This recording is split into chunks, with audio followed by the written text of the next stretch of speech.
அனைவருக்கும் அஸ்ஸலாமு அலைக்கும் வரஹ்மத்துல்லாஹி வபரகாத்துஹு.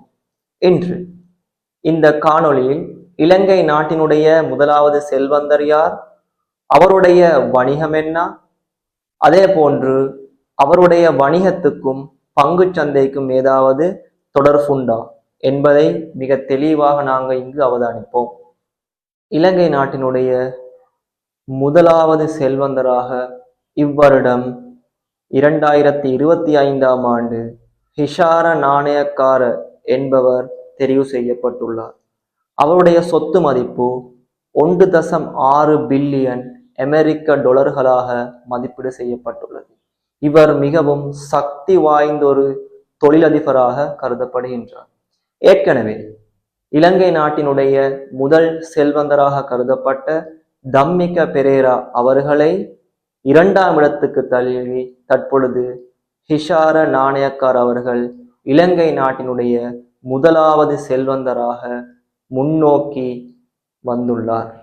ஹிஷார நாணயக்கார் அவரது வணிக வலையமைப்பு LOLC குழுமத்தின் கீழ் பரவியுள்ளது. இக்குழுமம் பல்வேறு துறைகளில் செயற்படுகின்றன. குறிப்பாக நிதி, விவசாயம், சுற்றுலா மற்றும் தகவல் தொழில்நுட்பம் போன்ற துறைகள் அடங்கும்.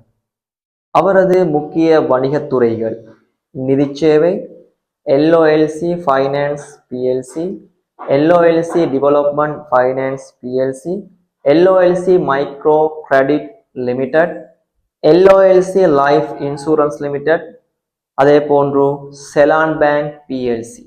அடுத்ததாக விவசாயம் மற்றும் தோட்ட கம்பெனிகள். அதில் முதலாவதாக மதுரட்ட பிளான்டேஷன், கல்லோயா பிளான்டேஷன், அதே போன்று எக்ஸ்டா PLC, பிரான்ஸ் அக்ரிகல்ச்சர். இவை அனைத்தும் பிரான்ஸ் இன்வெஸ்ட் PLC மூலம் நிர்வகிக்கப்படுகின்றது. அடுத்ததாக சுற்றுலா மற்றும் ஓய்வு துறைகள். இதில் பிரான்ஸ் ஹோட்டல் அண்ட் ரெசார்ட்ஸ் என்ற பிராண்டின் கீழ் இலங்கை, மாலைத்தீவு, மொரிசியஸ், ஓமானில் விடுதிகள் சங்கிலியாக பரவியுள்ளது. அடுத்து பிற துறைகளாக எரிசக்தி, உற்பத்தி, வர்த்தகம், தொழில்நுட்பம். இதில் பிரான்ஸ் அண்ட் கம்பெனி மிக முக்கிய பங்கு வகிக்கின்றது. இவரது வணிகத்துறை கிட்டத்தட்ட 10 நாடுகளில் செயற்பட்டு வருகின்றது. இவரது வணிக குழுமத்தில் கிட்டத்தட்ட 40,000க்கு மேற்பட்ட ஊழியர்கள் பணிபுரிகின்றார்கள் என்பது குறிப்பிடத்தக்க ஒரு மிக முக்கியமான ஒரு விடயமாக காணப்படுகின்றது.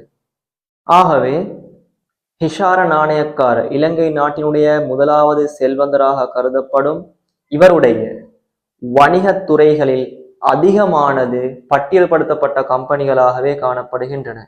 என்னுடைய முதலாவது காணொளியில் பட்டியல்படுத்தப்பட்ட கம்பெனி என்றால் என்ன என்ற விடயத்தை நான் தெளிவாக உங்களுக்கு முன்வைத்துள்ளேன். ஆகவே நீங்கள் பங்கு சந்தையில் உங்கள் முதலீடுகளை மேற்கொள்வதன் மூலம் இலங்கை நாட்டினுடைய முதலாவது செல்வந்தராக கருதப்படும் ஹிஷார நாணயக்கார் அவர்களுடைய LOLC குழுமத்தில் பங்குகளை கொள்வனவு செய்து அவருடைய வணிகத்தில் நீங்களும் பங்குதாரராக மாறி சிறந்த ஒரு தொழிலதிபராக மாறுவதற்கு வாய்ப்புகள் இருக்கின்றன. ஆகவே அனைவரும் பங்கு சந்தை தொடர்பாக தெளிவாக கற்றுக்கொள்ளுங்கள். கற்பதற்கு நீங்கள் எம்மோடு இணைந்திருங்கள். எமது குழுவில் நீங்கள் இணைந்து பல தகவல்களை பெற்றுக்கொண்டு பயனடையுங்கள். அனைவருக்கும் அஸ்ஸலாமு அலைக்கும் வரஹ்மத்துல்லாஹி வபரகாத்துஹு.